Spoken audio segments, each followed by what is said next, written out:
Hello student, good evening. तो चलिए, आज हम फिर आपके सामने प्रस्तुत हो चुके हैं।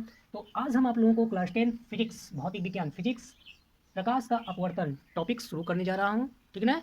तो अगर आप लोग मेरे नए चैनल सुपर आईपी सर में आए हैं तो चैनल को सब्सक्राइब कर लीजिए, बेल आइकन को प्रेस कर लीजिए, लाइक और शेयर करना न भूलिएगा। तो चलिए, प्रकाश का परावर्तन, ठीक है, इसको तो हम लोग बाद में समझेंगे, प्रकाश का अपवर्तन किसे कहते हैं, इसके नियम क्या होते हैं। लेकिन फर्स्ट ऑफ ऑल, सबसे पहले लाइट क्या होता है, ठीक है ना? ये नहीं कि बस केवल आया और प्रकाश का अपवर्तन ये होता है, देखिए, ठीक है ना? ऐसा कुछ नहीं, पहले आप इसको बखूबी से समझिए, लाइट है क्या, ठीक है ना? तो चलिए लाइट के बारे में डिस्कस कर लेते हैं। तो what do you mean by light, ठीक है ना? लाइट है कि नहीं? तो जिसको हम लोग प्रकाश कहते हैं। तो ये ध्यान देने वाली बात है कि लाइट क्या होती है। तो याद करिए कि लाइट क्या होती है। आपने क्लास 9th में साउंड के बारे में पढ़ा था कि साउंड क्या है। Sound is form of energy, यानी ध्वनि क्या है, ऊर्जा का स्वरूप होता है। लेकिन लाइट क्या है, light is also form of energy but it is special of energy.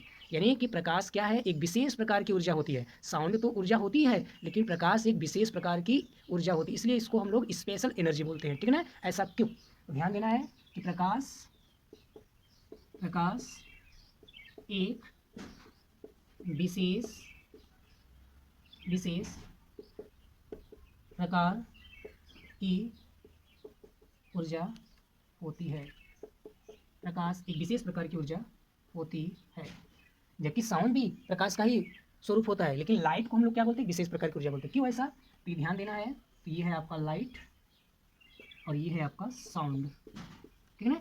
ये दोनों क्या है, एनर्जी के फॉर्म होते हैं, ऊर्जा के रूप होते हैं। लेकिन लाइट क्या होता है, तो लाइट के लिए जो है, ठीक है ना, लाइट के लिए नो मीडियम, लाइट के लिए नो मीडियम, यानी लाइट के लिए कोई मीडियम की जरूरत नहीं है। लेकिन साउंड के लिए क्या है, मस्ट मीडियम। साउंड के लिए क्या है भाई, मस्ट मीडियम। याद रखिएगा, साउंड के लिए मस्ट मीडियम होता है, ठीक है ना?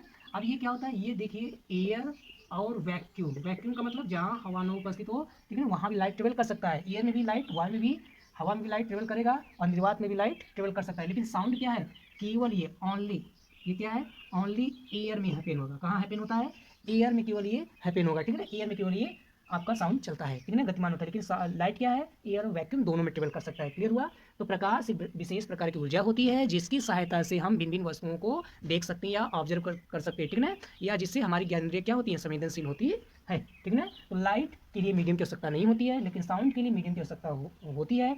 लाइट जो है एयर और वैक्यूम दोनों में ट्रेवल कर सकता है, गतिमान हो सकता है, लेकिन साउंड केवल जो है एयर में गतिमान होता है, ठीक है ना? तो एयर अगर नहीं रहेगा तो आप साउंड को कतई नहीं सुन सकते, ठीक है ना? लेकिन लाइट जो है आप एयर और वैक्यूम दोनों में देख सकते हैं, दोनों में ये हैपेन होता है। क्लियर हुआ कि नहीं, ठीक है ना? तो ये ध्यान देना है। क्लियर हो गया, प्रकाश क्या है कि नहीं? और लाइट को हम लोग डुअल नेचर कहते हैं। डुअल नेचर क्यों कहते हैं, क्योंकि ये जो है, ये क्या होता है, विद्युत चुम्बकीय तरंग के रूप में भी चलता है, जो कुछ इस तरह का फॉर्म बनाता है कि नहीं?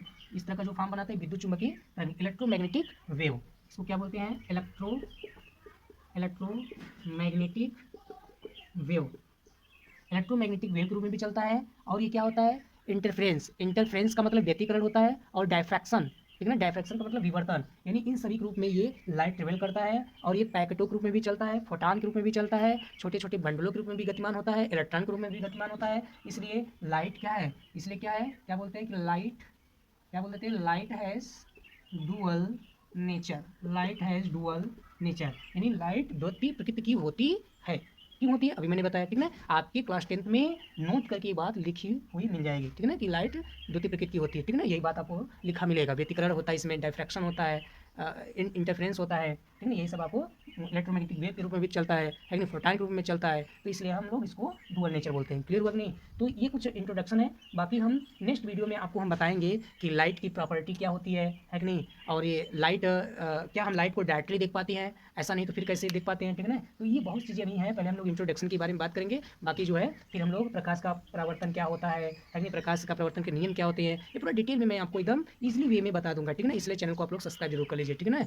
और जो लोग नहीं जुड़े हैं वो लोग अपना समझें, लेकिन जो लोग जुड़ चुके हैं वो लोग अपना जो है तैयारी शुरू कर दें। क्लियर हुआ है? तो आई होप, चलिए फिर नेक्स्ट वीडियो मिलते हैं, तब तक के लिए थैंक यू।